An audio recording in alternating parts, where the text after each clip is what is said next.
I hope you all are here to see me talk. Otherwise, I just imagine somebody wandering into this bar, and then this is what they get, like worst bar experience ever. So anyway, thank you all for coming out today. Hopefully I can see this. Little weird setup for a tech talk, but like pros and cons. I think the pro is you all get to drink while I'm talking, and the more you drink, the smarter I'm going to sound. So the thing that I wanted to chat with you all about is, just sort of 5 observations that I have had about how it is we are thinking about AI and some of the expectations I think that people have, and where I think there may be confusion or gaps between the expectations and reality. There are 5 of these things, I'll go through them, sort of relatively quickly, and we'll sort of start with a thing that I've been chatting about for a while. So I think a few years ago at one of my Bill keynotes, I talked about this thing that I was calling the capability overhang. And it has been the case for several years now that the AI models are actually more capable than the things for which we are using them in the real world. That has gotten a little bit better in some places and actually a little bit worse in some other places. And one of the reasons is that just because an AI model is highly capable of something does not necessarily mean that quick deployment will follow. The thing that we're seeing right now, probably the place where the AI capabilities are furthest ahead, and we'll talk a little bit about why in a second, is with agentic coding. So the AI is like helping all of us write more code and like helping people who are already great coders be even more effective at their job, and helping people who've never written code before in their life to actually write their first programs, which is kind of amazing to see. Even then, in the place where AI is at its most capable, we still have a whole bunch of things that are making deployment go slower than it might otherwise go. I know even for an organization like Microsoft, we have about 100,000 developers inside of the company, and there are just so many reasons that deployment of these tools into the everyday working processes of folks just doesn't go quite as fast as you hope it will. And so this is one of those things. It's not necessarily like Field of Dreams, like build it and they will come. In some places yes, and in some places no. And so we just shouldn't have uniform faith that as the AI model capabilities improve, that we're going to get this crazy fast deployment everywhere. Which may be a little bit of a controversial point of view to have here in Silicon Valley, where and I am a Silicon Valley resident, where sometimes we just sort of think if you make the technology better and better and bigger and larger scale, that all of the deployment that we hope for is going to happen. So another interesting thing as we think about capability is we are seeing models improving most quickly when there are closed feedback loops and fast running feedback loops helping the models and the AI systems themselves improve faster and faster and faster. And again, if we look at what's happening in coding, this is the clearest place where the closed feedback loops have been most effective. And the feedback loop in the case of code is for a while now, models have been able to emit code. I remember when Sam called me a handful of years ago and was like, hey, you need to see this, GPT can write code, and it only works 35% of the time. Which again is half glass half empty, glass half full sort of situation. From that point forward, we have had really an effective closed feedback loop for making models better at coding. So the model can generate code, we can run the code through all of the static development tools that we already have to see whether the code is well formed, whether it compiles. We can use the models themselves to generate test frameworks and testing for the code, so we can sort of see if the code that you generate from a prompt is performing the the tasks that you prompted it to do. And increasingly, like, we're getting more feedback loops just in terms of experts helping the code and or the models in post-training to like learn stylistically like which generations they should prefer over others, and then like increasingly like even the feedback loops that we get from developers using the product are making the models better and better and better.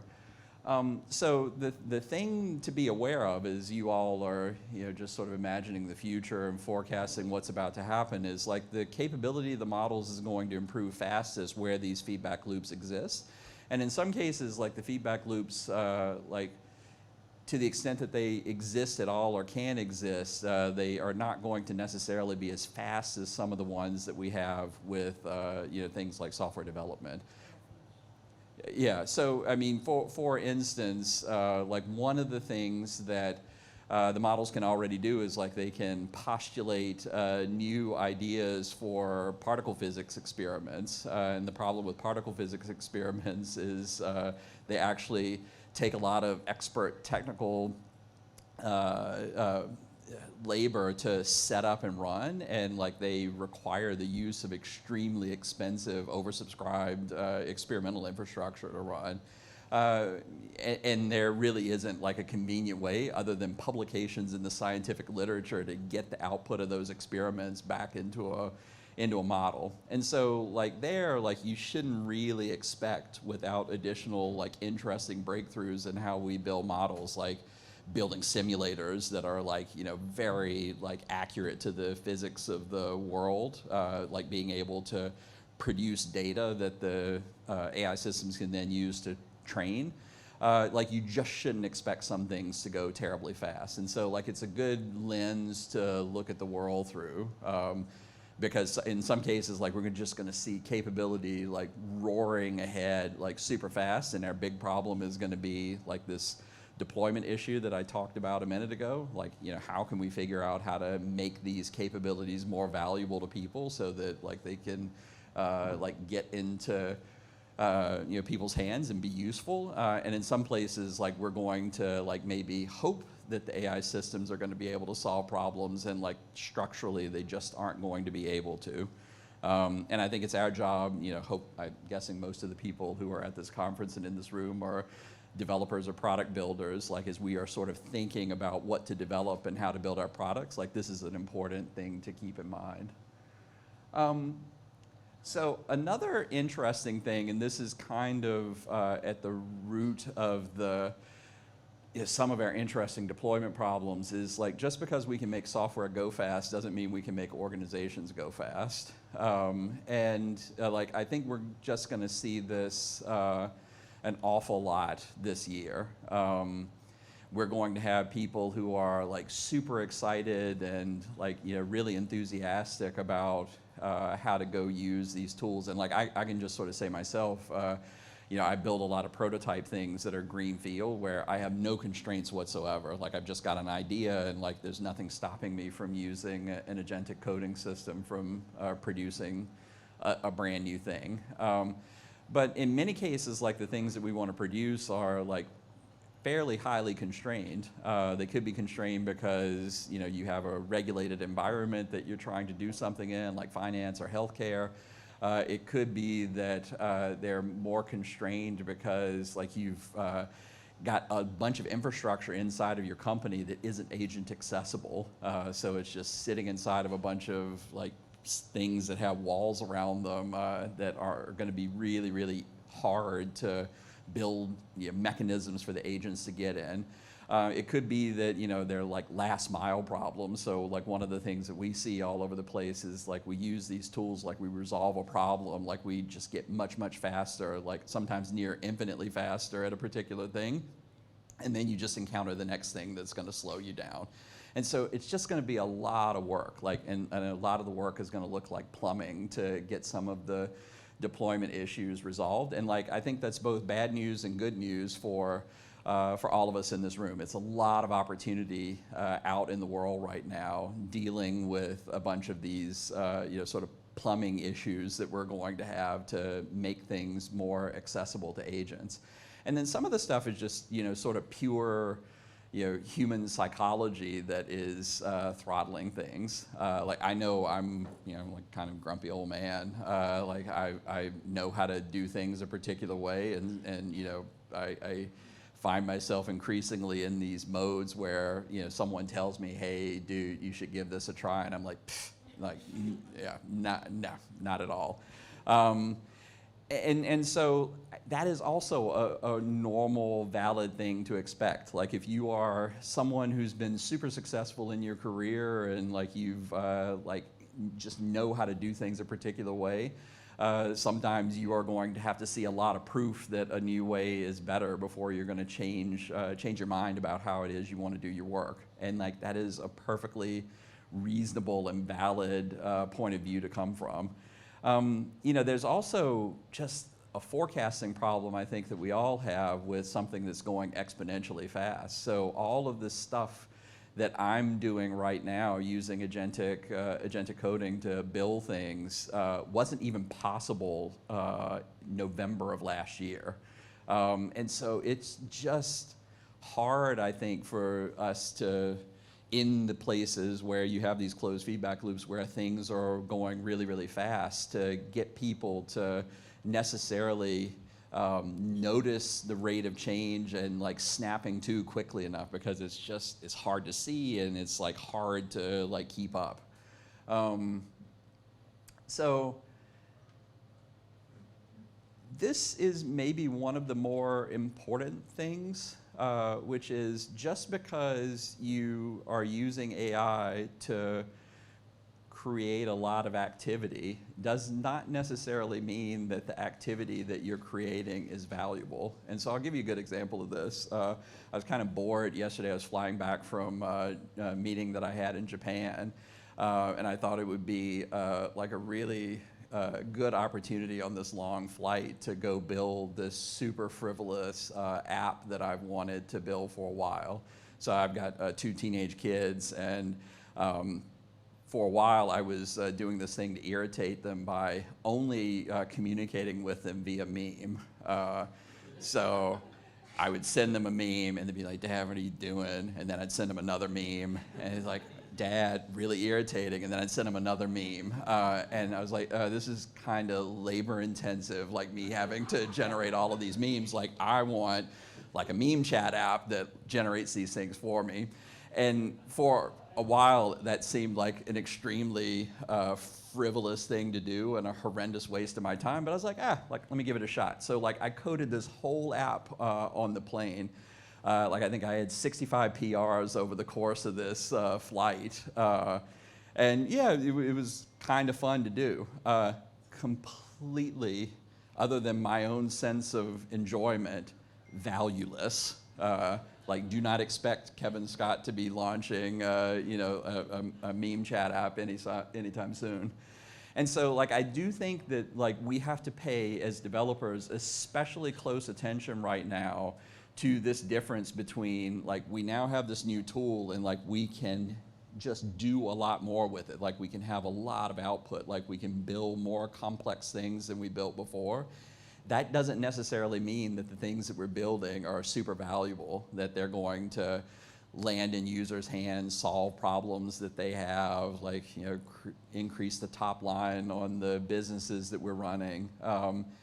And I think it just becomes more important than it ever has been before that we pay attention to like how we measure value, and that we're paying very, very, very close attention to like the feedback that we're getting about the work that we're doing. Because otherwise you could get very, very, very confused, because it kind of feels good to like go from like, oh, I can make things at this speed and at this level of complexity, and now that's like 10x or more than it was before. So the last thing that I wanted to talk about is just because you are able to build systems that are autonomous, like they can do complicated things end to end, like all the way. And so this is like, talking about things that are at the end of like solving all of the problems that I just talked about. does not necessarily mean that we're going to be able to trust those things so that we can go use them. So I think there are just tons and tons of things from a regulatory perspective that you're always going to have human oversight on, where this notion of autonomy is like a little bit of a pipe dream. But like the big thing that we have to do, and it has to be done like very authentically, is you have to build systems in a way that are doing complex things where people can trust that the systems are doing them correctly and in a way that's aligned with their interests and values. And that's a new way of thinking about software. It's not simply that your job anymore is like, make a beautiful user experience, or like, make a product that passes its whole test suite and you've got good test coverage. It's like us having to think really quite hard about, what does it mean to build trustworthy software? Because until you get to real trustworthiness, like no one's going to like give work to these software systems to do fully autonomously on their behalf. And like, I think there's some pretty exciting stuff that we're going to talk about. Like I've been yelled at for saying too much about these things that are supposed to get announced tomorrow. So like I'm not going to steal my boss's thunder. But like there's some like super good stuff on this front and on all of these fronts that Satya is going to be talking about first thing tomorrow morning in his keynote. So I do think we're making really good progress.